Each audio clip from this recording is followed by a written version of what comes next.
Nuestra presentazione speciale comincerà in breve. Hello and welcome. I'm Gyogi Love Islands. Takarajima, best island ever. Onigashima, best island ever. Terrojima, best island ever. Sorajima, best island ever.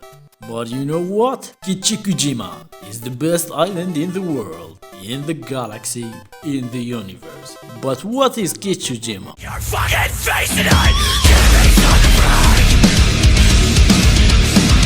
Get me on the bride! It's a super freak island where common sense and rules don't apply. For every action there is a reaction. Nah man, that's weak. Formal logic? Nah, that's weak as shit. So this family made this island their analog playground. What do you mean playground, you might ask? And what I mean is that the family don't give a damn about your social norms or values. Common sense is just alien to them. They know that common sense exists, but they don't freak with it. These people freaked with the devil in person, and no one in their freak island dare to oppose them. Except Freakface, Hanakuro, who doesn't confront whatsoever. Now you're probably listening to me thinking, just spit it out, what did they do? And for me to tell you, I need to introduce them since I won't make any sense. Ladies and gentlemen, this is the father Yoshikazu. I'm just gonna call him Joseph. My man is a cultist. He worships Santa Maria. When you hear that, you'd say, "Aw, so cute. That's just like Santa Maria! with a Z." You were wrong. It's a nickname for the freaking devil, the goat-headed one. Joseph's hobby is making sacrifices for Santa Maria. Sacrifice what, you might ask? Anything and everything, especially random people. But how can he do that, you might ask?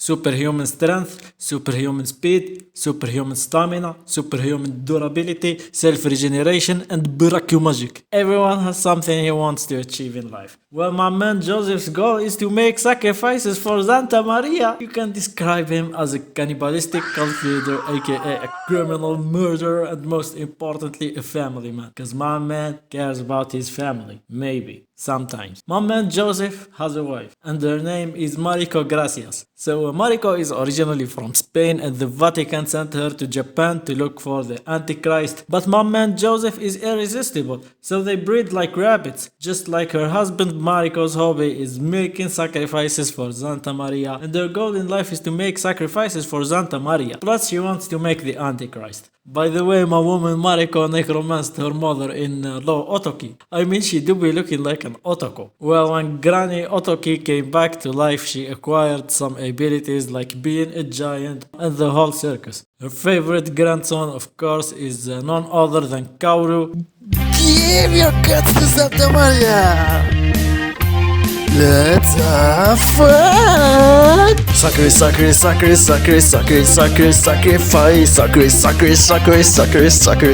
sacrifice. Now we're not I'm gonna cut you in your guts. So make sure to show me your best of face! Sacrifice. Okay, chikajima! No, Kaoru is what happens if you never tell your kids no. He has pig face, which really reflects his personality. Pig not like this! He can't resist the urge to slaughter people and play with their intestines. I will kill you! I will kill you! He enjoys torturing his victims or toys before killing them. You die! I'll skin you alive! Myself! He has super regeneration and strength. No!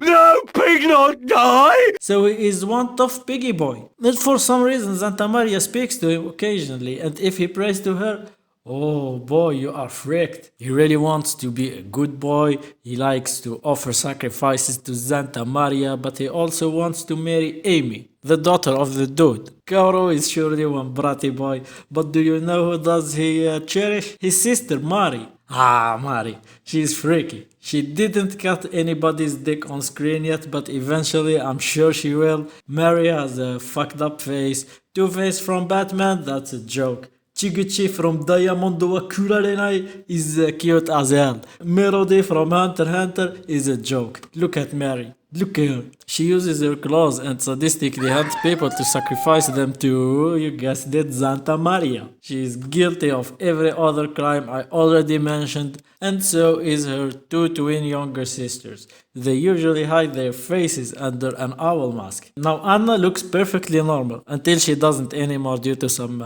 circumstances. But Kanna has a pussy in her face, and she is jealous of people with normal faces, so she sacrifices them to Santa Maria. And the youngest kid of the family is called Satoru. Not that one, not the Akifu one, this one. He can read minds, and can you guess how he uses it? I'll let you guess. He uses it to terrify his victims before sacrificing them to Santa Maria. Alright, I get it. Listening to me talking about crimes and blood and torture. Where are the police, you might ask? Well, they sold their souls to Papa Joseph for some moolah along with the rest of the islanders. Plus, there is nothing you can do to face them. Of course, there is an exception. One islander who dares to stand in their way, my man Hanakuro. Now when I say he stands up to them, I don't want you to mistake him for a hero who wants good for the world. He's just anal about them for no freaking reason. Or every reason. I don't know, I'm also confused. Hanakuro has a good eye for fucked up people, so he usually convinces his quote-unquote victims to use the magical stones to transform into monsters and fight the family. Speaking of magical stones, this thing supposedly existed since ancient Egyptians and Romans.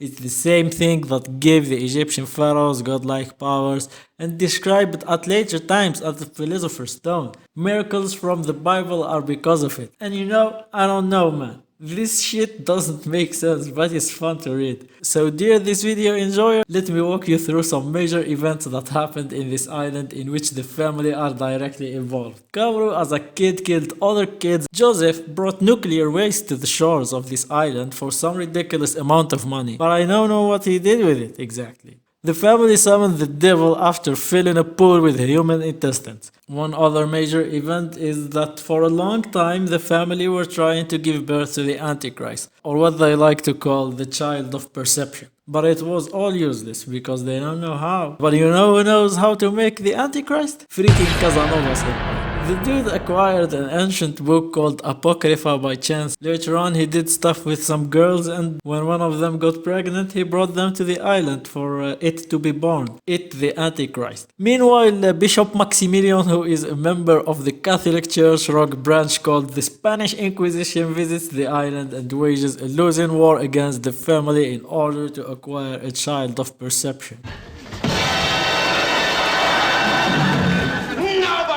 The Spanish Inquisition.